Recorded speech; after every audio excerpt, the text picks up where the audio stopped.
All right. All right. Welcome to the Respiratory System lecture.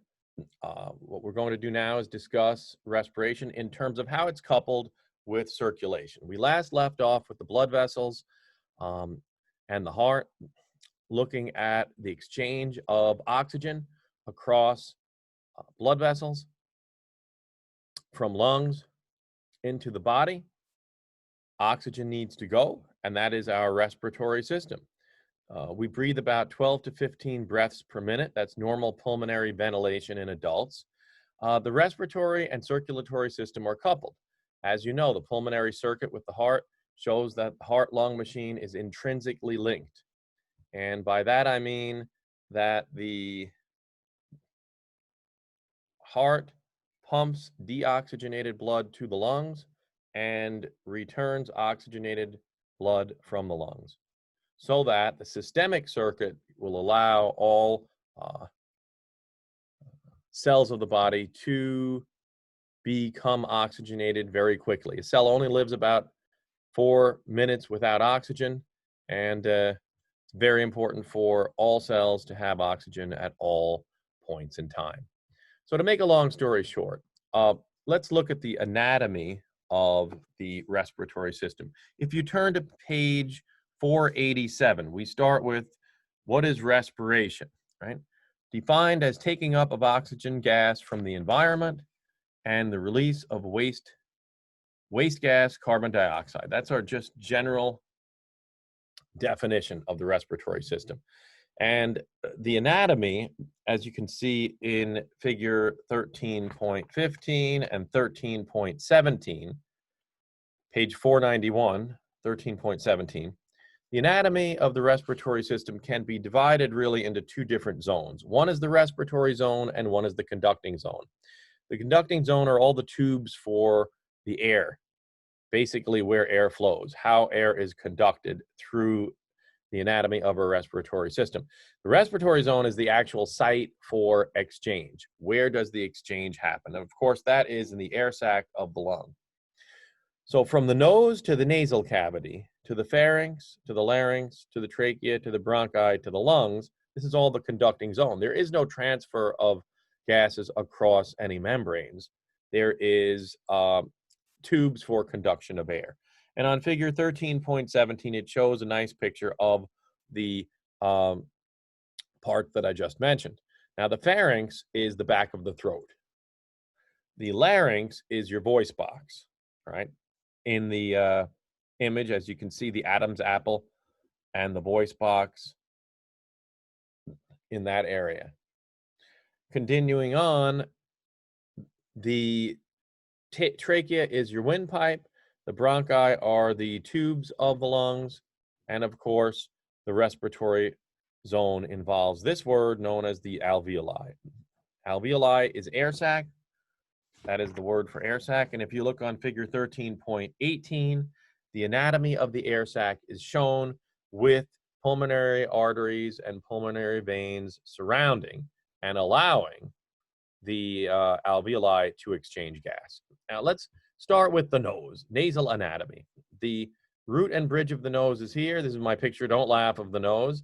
The apex is the point, the ala is the side, and the dorsum is the bridge beneath the root and bridge. It bridges the apex and ala.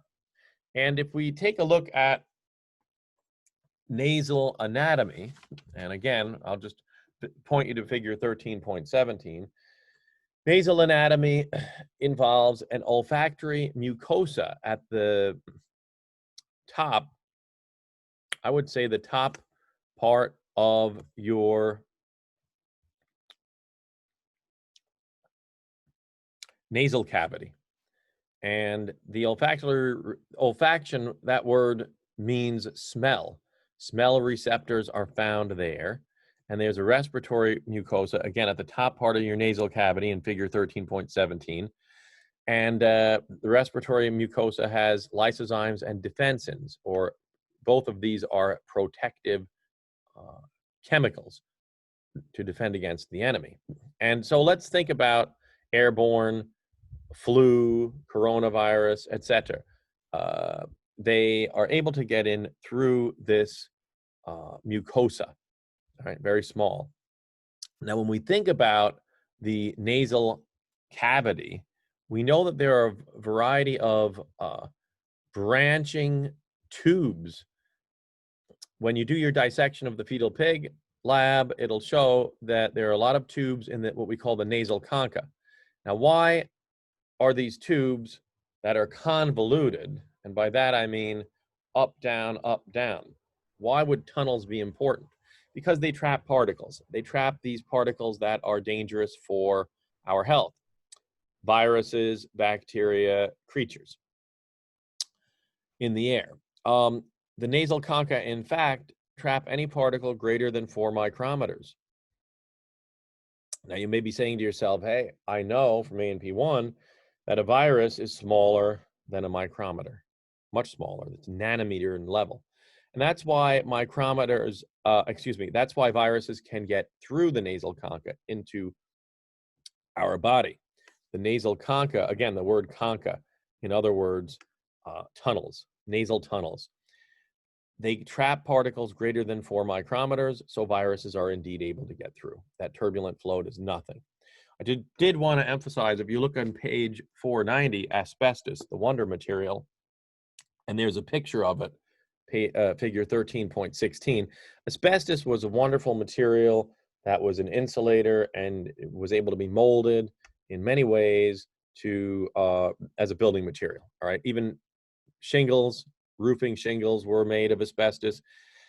They are very, very, very long lasting and good structures. There's only one problem: when they break and the little particles come out, they're very dangerous because they are smaller than 4 micrometers. They lodge into the lungs and are linked to mesothelioma or lung cancer, as well as asbestosis, damage to lung tissue. So little particles like that you would never think would matter, but people worked with it years ago, and now, 30 years later, 50 years later, comes out the damage to the lungs due to the asbestos.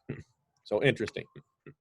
To make a long story very short, the anatomy of the conducting zone is very clear on figure 13.17. And you create sound as air goes through the vocal cords. What I want to do now is go through all of these parts of the conducting zone. The pharynx, of course, is the back of the throat. Connects that nasal cavity to the esophagus and to the trachea. Now, the larynx comes next as air flows from mouth and nose down into lungs. So after the back of the throat, air flows through the larynx or the voice box. It's really anatomically, the larynx is really about 9 cartilages, all holding together and opening the airway for voice production, number 1, and also the epiglottis sits in there, which is a flap sitting over the trachea, so that when food goes down your throat, the epiglottis closes, all right, over the tube called the trachea, and the epiglottis is made up of elastic cartilage, which is very pliable and elastically goes over the whole of the trachea so food doesn't get in. It often gets damaged, when they intubate. Not often, rarely, but it does happen. Usually it comes back. Sometimes it paralyzes. But when people have trouble swallowing after an operation, it's the epiglottis. But to make a long story short, the larynx creates voice production by tightening its cords to form a higher pitch and relaxing its cords to form a lower pitch. So the connection between the hyoid bone, which you saw in A&P1, and the trachea and the 9 cartilages allow the voice box to create voice production. The voice box being the larynx. Last but not least is the trachea, which is the windpipe. Rings of hyaline cartilage hold open the windpipe, as you can see in the figure 13.17. And the trachea branches into 2 separate bronchi, all right? A right and left bronchus, singular, and then into what we call bronchioles, into little bronchioles. And the bronchioles are smaller tubes in figure 13.17, branching off from the bronchi. And finally, the bronchioles, the small tubes, end in alveoli. And again, the picture of the alveolus is seen on figure 13.18. And let's go through and talk a little bit about what happens in the trachea. The trachea has cilia, little hairs that beat upward, outward, and have mucus to bring out, what do you think? Microbes. Get rid of microbes, dust particles, anything not good for your throat, because you are indeed inhaling lots of different creatures at any one time. So your cells have in the trachea natural defenses. Also, I want to add that smoking destroys these cells, and cilia gets caked with tar, and those cells get destroyed for smokers. And that's why smokers are more likely to get infections. Part of the coronavirus issue of infectivity was involved with smokers or former smokers who had less ability to defend themselves against the invasion of these viruses. Often, viral infections are often notoriously known to infect smokers more than non-smokers. The good news is that within weeks, these cells regenerate and the cilia regenerates, and the smoker has a lot better chances within weeks of giving up smoking. So interesting. Best thing you can do for your patient or for your students, phys ed, is to get them not to smoke or give up smoking. So many different things that it causes. And I don't want to preach about it, but I think it's an important point to make. By the way, coughing, fascinating. 100-mile-an-hour air. That's a little tidbit to talk about over dinner, right? If you cough, you get rid of air at a rate of 100 miles an hour. And the Heimlich maneuver pushes, food out in order to do that as well and cough out food. But coughing does spread germs, not just the coronavirus, all germs due to the fact that it's in a 100-mile-an-hour rate. So interesting, right? And of course, we'll talk about how the diaphragm and the ribs create this airflow. Last but not least, let's talk about the alveoli. Again, the air sac, we have 300, the air sacs end, they act as the end of the bronchioles. We have 300 million air sacs per lung. And these cells are made up, as you can see from figure 13.18, of simple squamous epithelial. Now, why would that be the case? Because there's a lot of exchange, and simple means a thin layer. Squamous also means a thin layer. Single thin layer. And so pulmonary capillaries cover these cells. Type 1 alveolar cells are made of simple squamous epithelial tissue and are involved in gas exchange. And that makes common sense for the structure of the air sac. You want a gas exchange to happen. Type 2 alveolar cells are quite different. Type 2 alveolar cells are surfactant-producing cells. In your lab this week, you'll be looking at surfactant. Surfactant is a chemical that keeps water molecules from sticking together. If you did not have surfactant coming out into your air sacs, your lungs would just collapse. Because what is the lung? It has to be bathed in water, and yet it is a balloon that needs to exchange gas. You might say to yourself, how the heck do I have a watery lung? That means I'm dead. Well, not quite. All of your lungs have to be bathed in fluid. You can't have a brittle lung. No one has brittle tissues in their body. That's just not how the body works.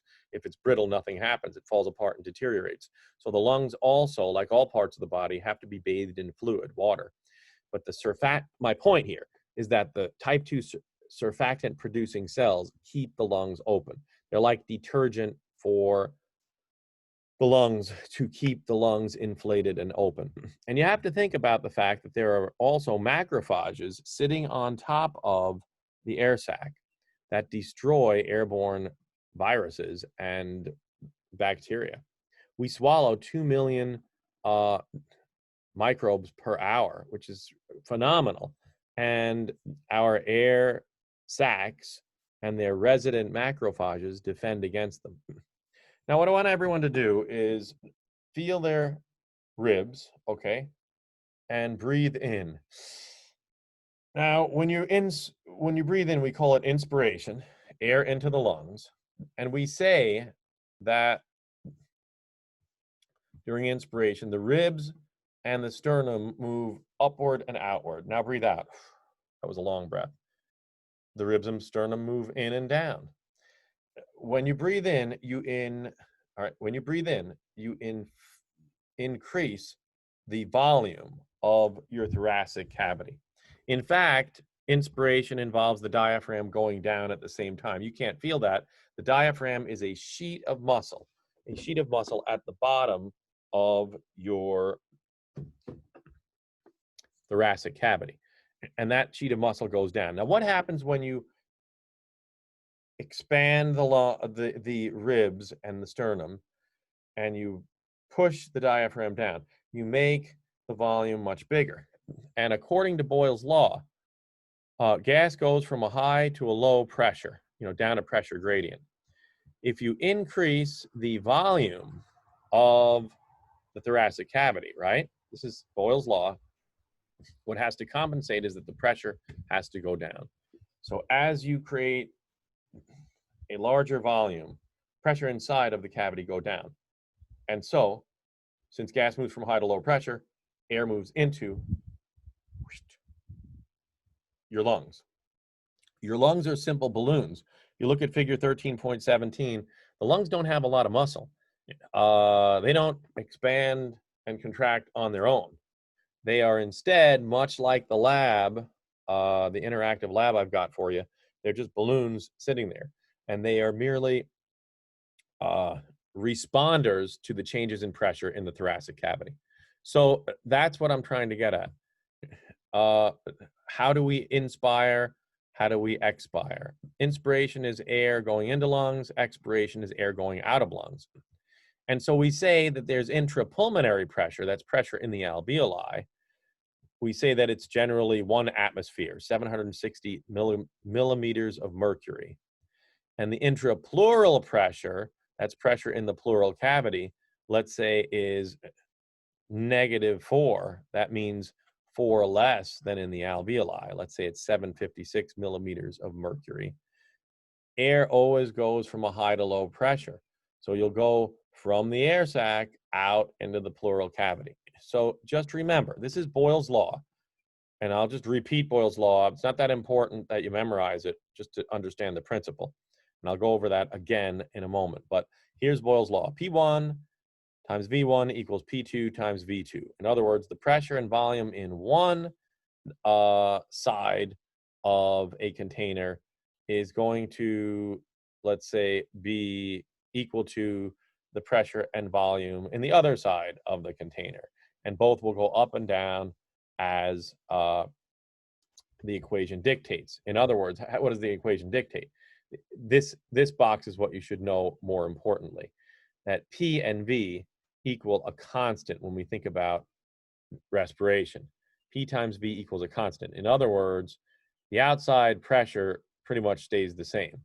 So as you change and expand the volume of your thoracic cavity, you're going to change the pressure in it, and air will move in and out. Let me do just an example. Let's put your hands on your ribs and just breathe out. You are making your ribs kind of narrower, right? You're making your ribs kind of narrower, and you're creating what I would say more pressure, right?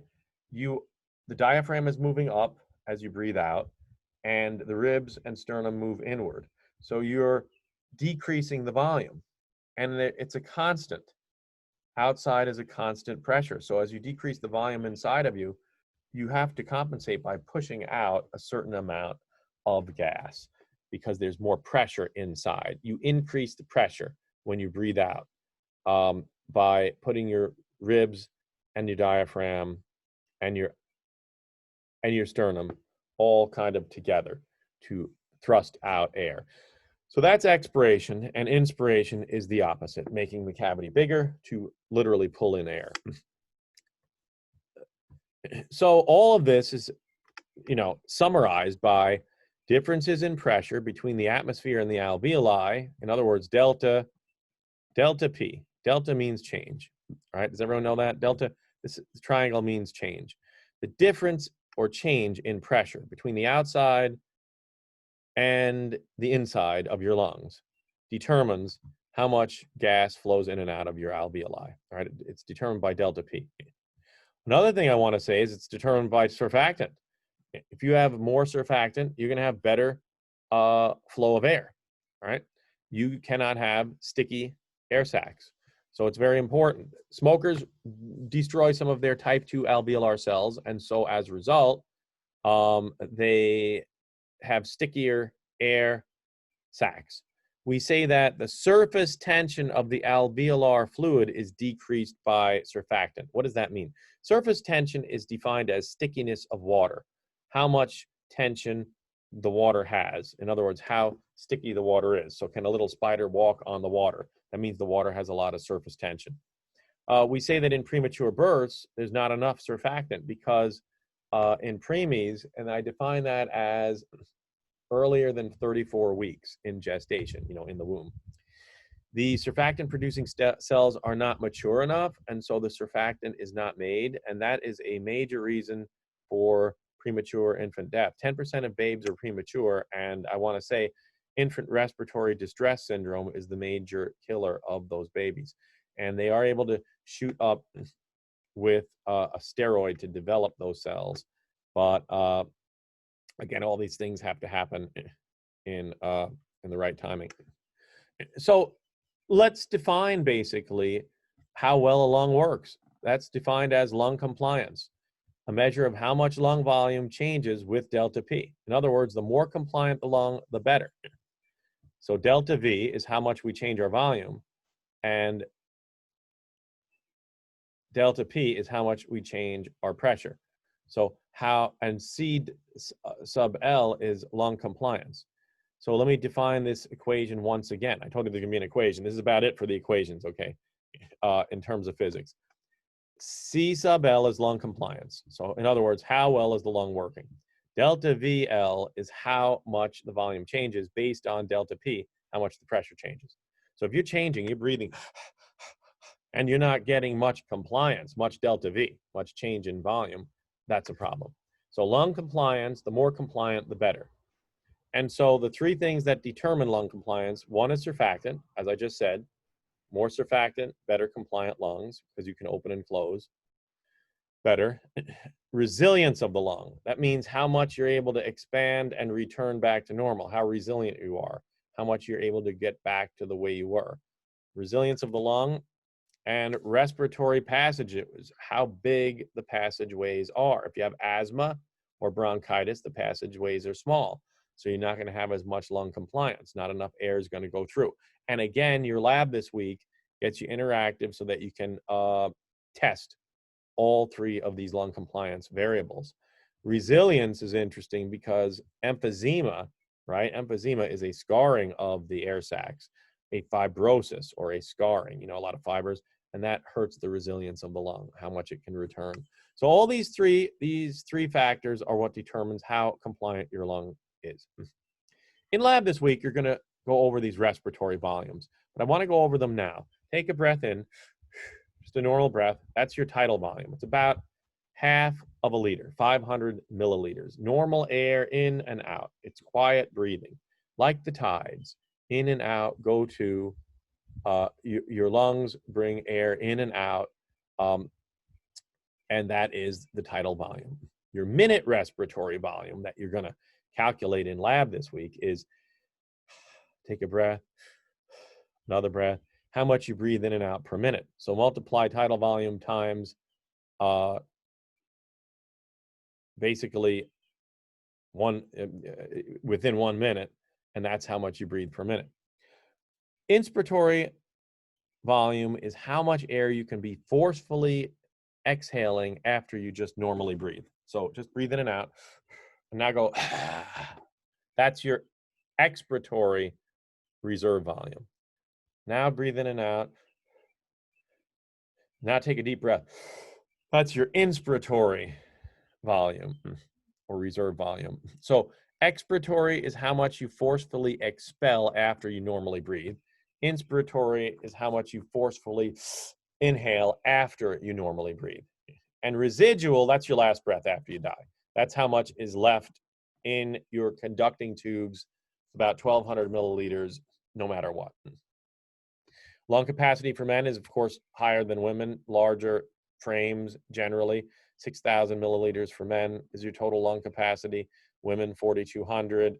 And the spirometer measures what we call a forced vital capacity, how much you can forcefully exhale after forcefully inhaling. So go like this.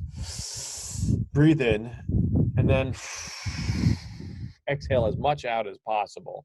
And that is your vital capacity, VC we call it. That's your vital capacity. Whoops. Now listen, vital capacity is the first test you get at a pulmonist to determine basically how well you're breathing in and out. Transport in respiratory gases. All right, now we want to look chemically at what's happening on how oxygen is transported and then how carbon dioxide is transported. Let's start with oxygen. If you don't know the answer, write hemoglobin, okay? Hemoglobin is your red blood cells.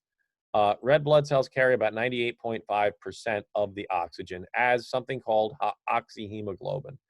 HbO2 is the abbreviation. HB stands for hemoglobin, and O2 is oxygen, so that's called oxyhemoglobin.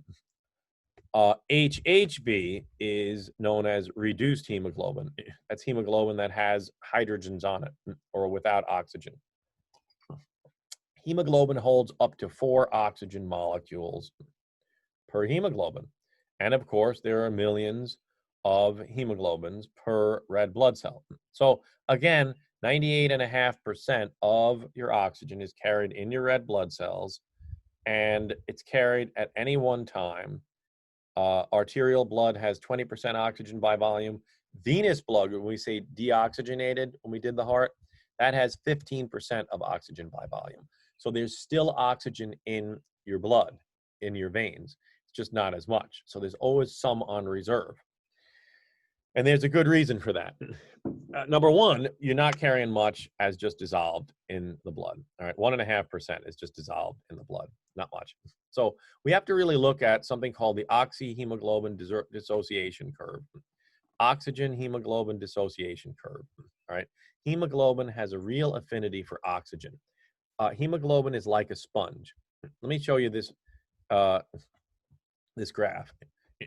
Before I even tell you about the graph, think about a sponge. As you put very little water in it, right? Doesn't it suck up real fast? You know, you take a sponge, you clean up, it sucks up fast. But as it gets totally saturated, forget it. You can't really load it on. And if you press it, water easily comes out, right? Same thing for hemoglobin.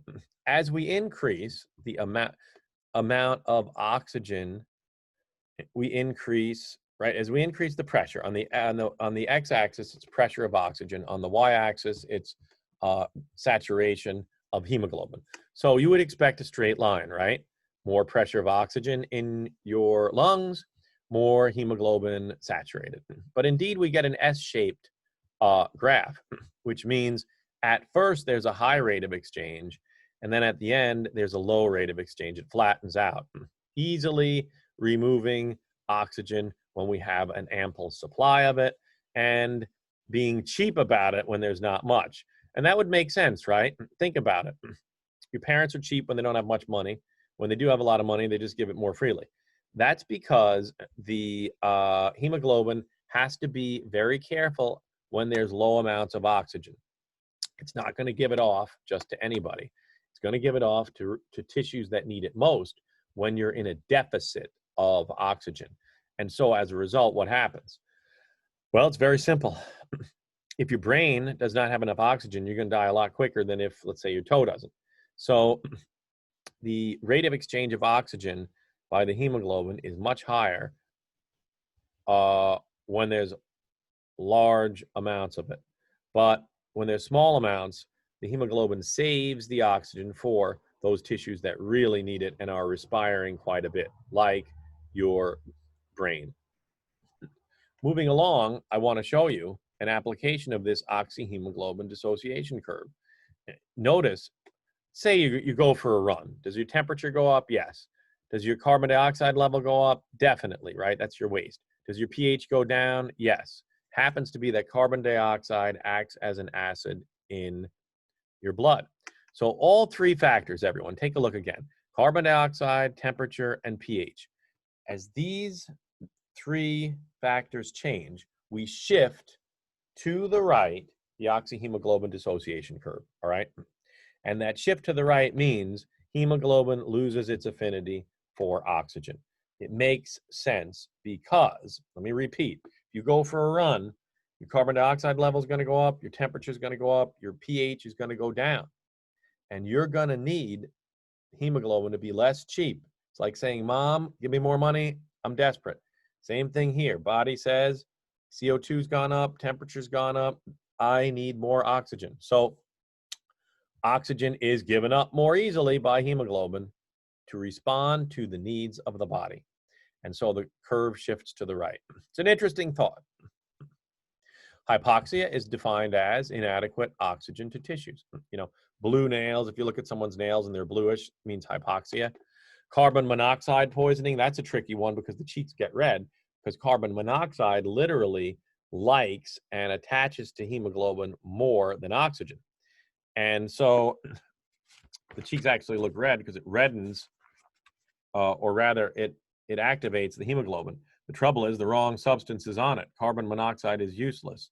And so if you look figure 13.21, hyperbaric chambers or 100% oxygen are given to these patients to literally push off the carbon monoxide, the CO, from the hemoglobin. By the way, carbon monoxide is a pollutant.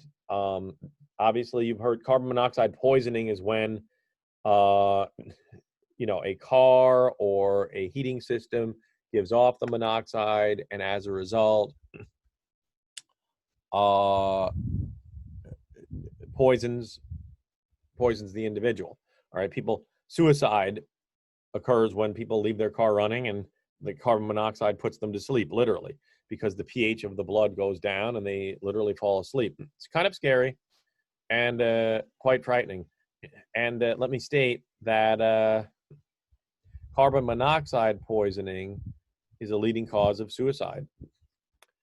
Okay, on to a happy note, carbon dioxide. So oxygen, hopefully everyone understands that, mostly carried as oxyhemoglobin in the hemoglobin molecule, a tiny bit as dissolved in the blood. Carbon dioxide is totally different.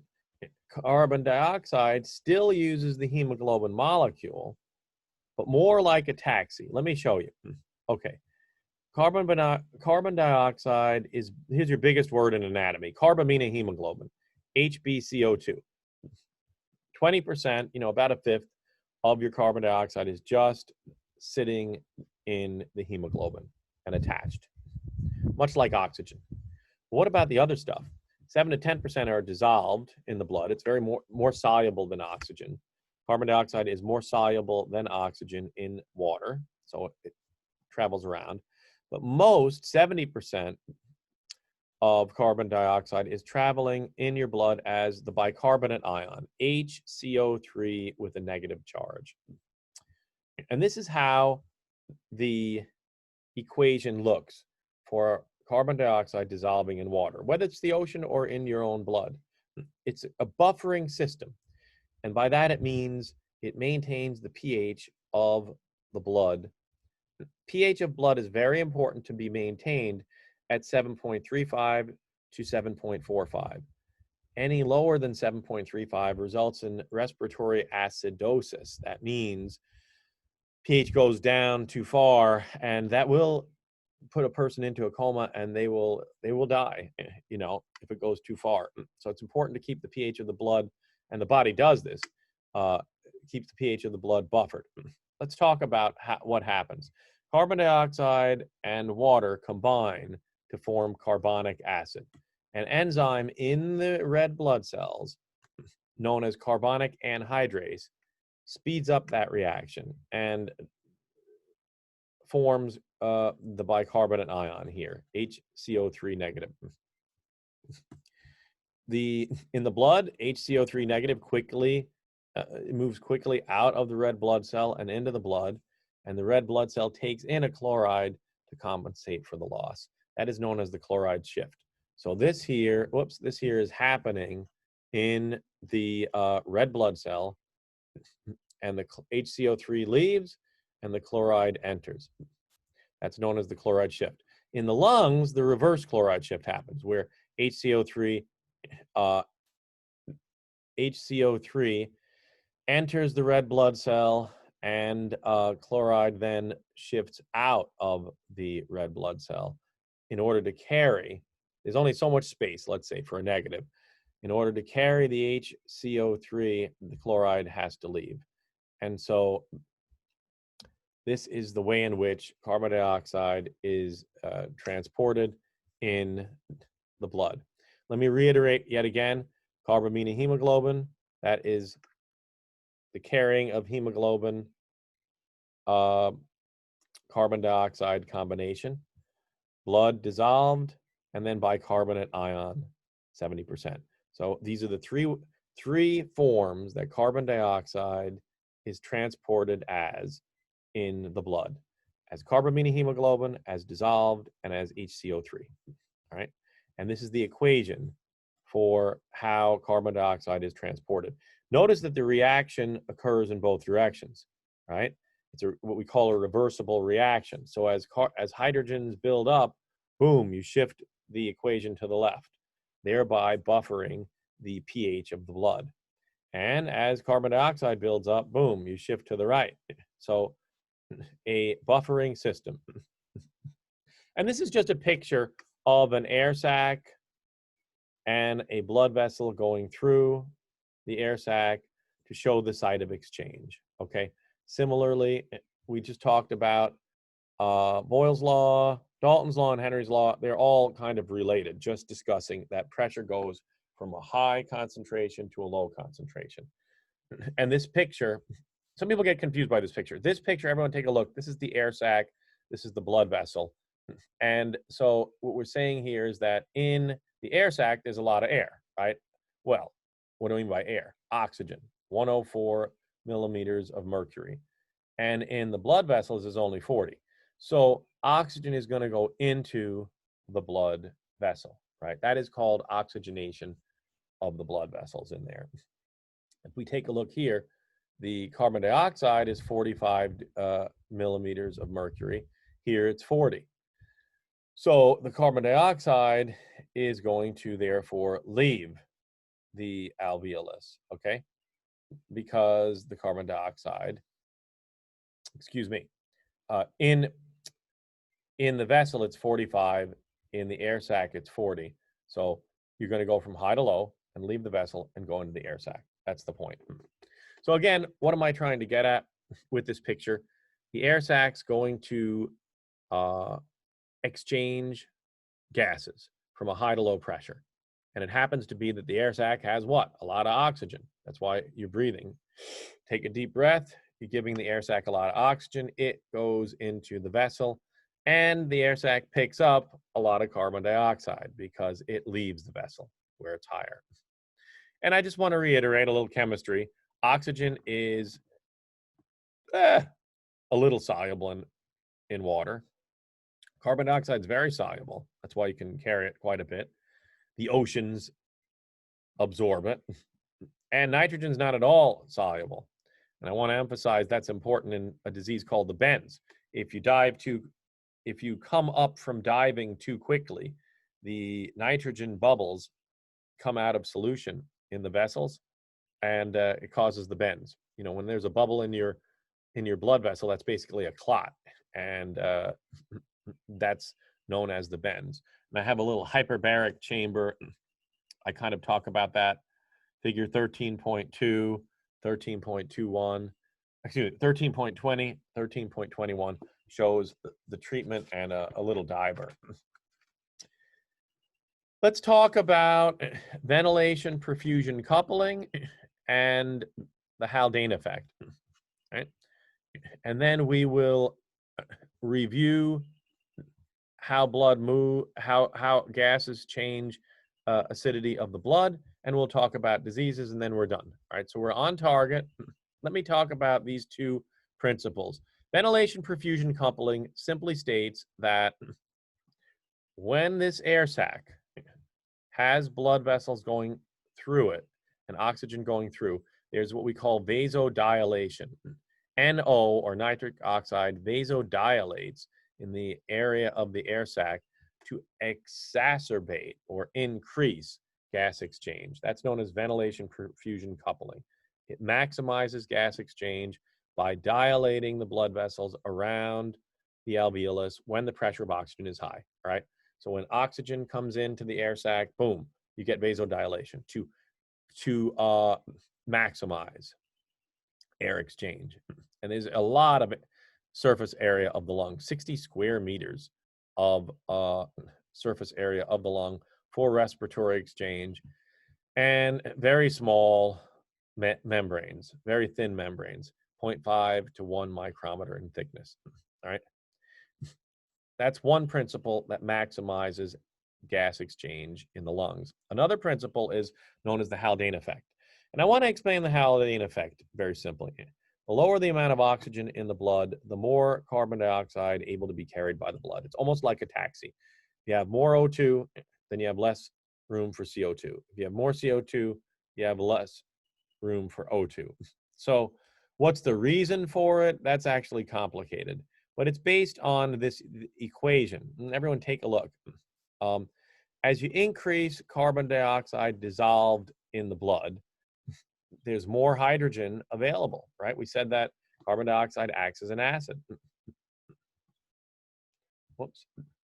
And therefore, we said that hemoglobin has a less affinity for oxygen. It gives it up more freely because, right, we said when needed, hemoglobin responds. That's the hemoglobin dissociation curve, which shifts to the right. So here's the equation. As you, hold your breath a second. Now you're building up CO2, right? CO2 and water come together to form carbonic acid, which this is very quickly breaks apart to form hydrogen ions and the bicarbonate. Those hydrogen ions attach to the hemoglobin and literally shift the equation to the right to release oxygen. That's the Haldane effect. CO2 is more available for release. And so the Haldane effect in simple terms is the lower the oxygen in the blood, the more CO2 able to be carried by the blood. That is the definition of the Haldane effect. This is the reason behind it.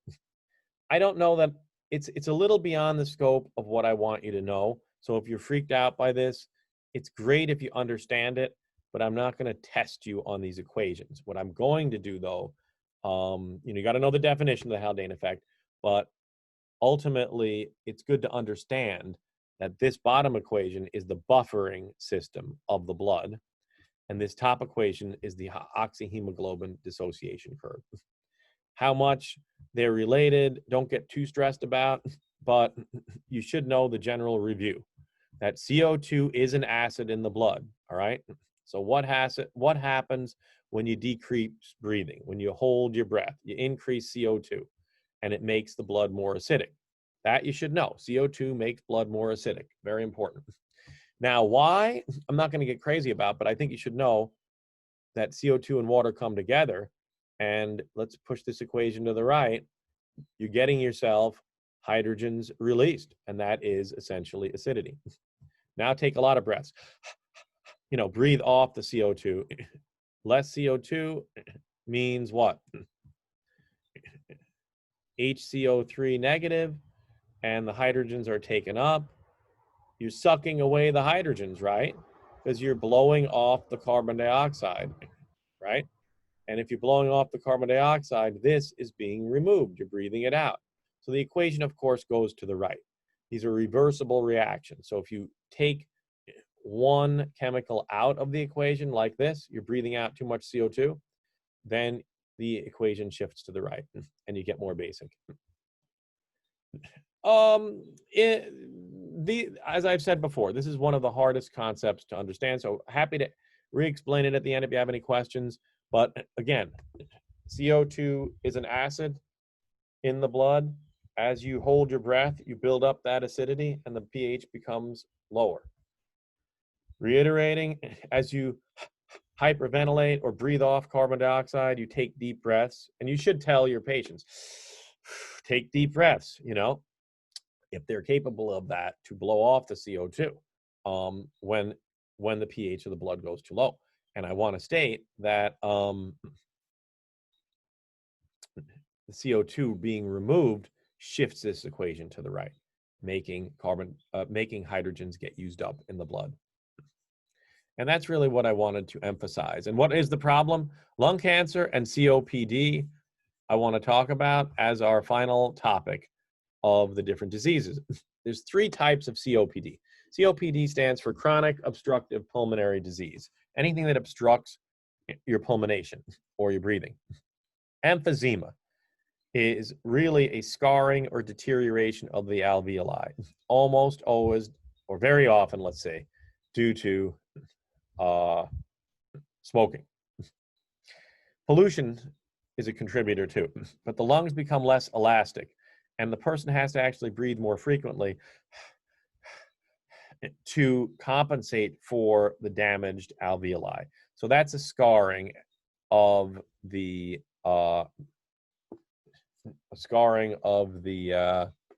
air sacs. That's emphysema. Bronchitis means some sort of decrease in the radius of your respiratory tubes, your bronchi. Itis always means inflammation, so some sort of inflammation of the bronchial tubes.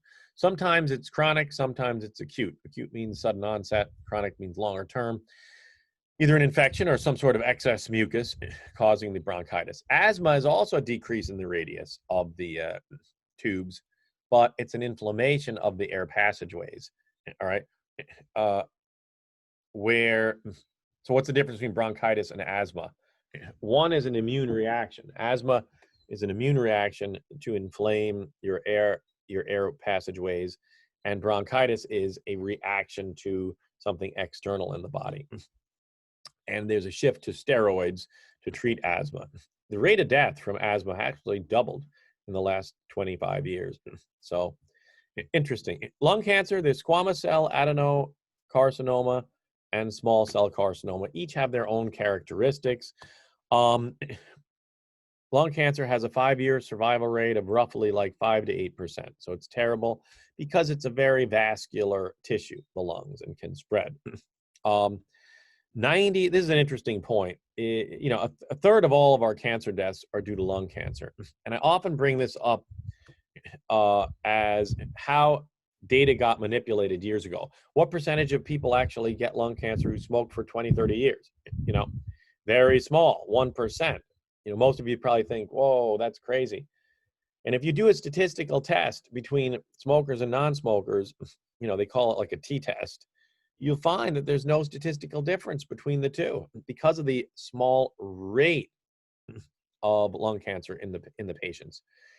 So should you light up? You know, absolutely not. It's a misuse of data, see? Because if you take the patients on the lung cancer floor, 90% of them were smokers. And on that note, then it's obvious that smoking has a link to lung cancer. So the Tobacco Research Council had articles saying that actually smoking is good for lung cancer and preventative, back all the way only in the 1950s and 60s. So data can be misused. Be very careful, because our society is very limited in its science literacy. And that's one of the reasons why right now in the pandemic, we are very much bounced around, and people lack knowledge of data, mathematics behind the data. And I don't want to talk too much about all that, but that's a main reason for taking this course and science courses, to gain science literacy so you're not bounced around. But that's an example of years ago how lung cancer was thought about and the data misrepresented.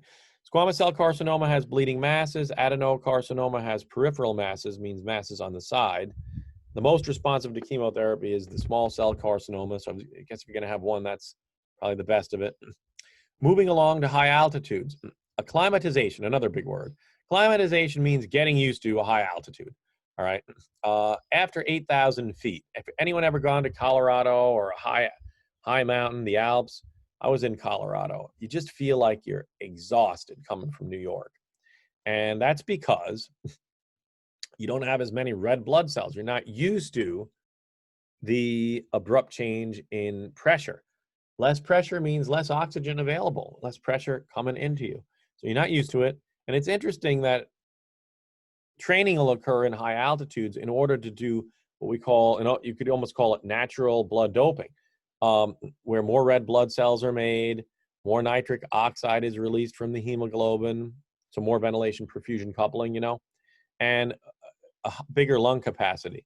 So if you train or you stay in a higher altitude, the lung capacity will actually get bigger and the number of red blood cells will actually increase naturally. That's why training occurs there. An interesting point. I have a picture of Lance Armstrong, cyclist. I think got in trouble for blood doping. That's when you shoot up with more red blood cells, It's a little bit dangerous on top of it. Last but not least, look at figure 13.25. In the new edition, I'm making a smaller picture. I'm making that picture smaller. I'm done with the new edition. And this picture shows respiratory control. And if you look, what is the major contributor to you breathing? The medulla of your brain, that bottom part in your brainstem, detects carbon dioxide levels and hydrogen in the cerebrospinal fluid and causes increased respiration. So the medulla sends out positive respiration nerves and the pons sends out negative respiration nerves. In other words, inhibitory nerves. So the medulla increases respiration, the pons decreases your respiration rate. So you do have brain control, right? And you know that the hypothalamus is involved. When you get stressed out or you have emotion, you start breathing more. Hypothalamus and emotion play a role as well. So, and we know adrenaline, hormones increase heart rate, chemicals like nicotine increase heart rate and breathing rate. Adrenaline increases breathing rate as well. So there is neurologic and endocrine control of the respiratory system. And figure 13.25 is a nice picture showing it. All right, let's end the lecture now and take any questions that you may have.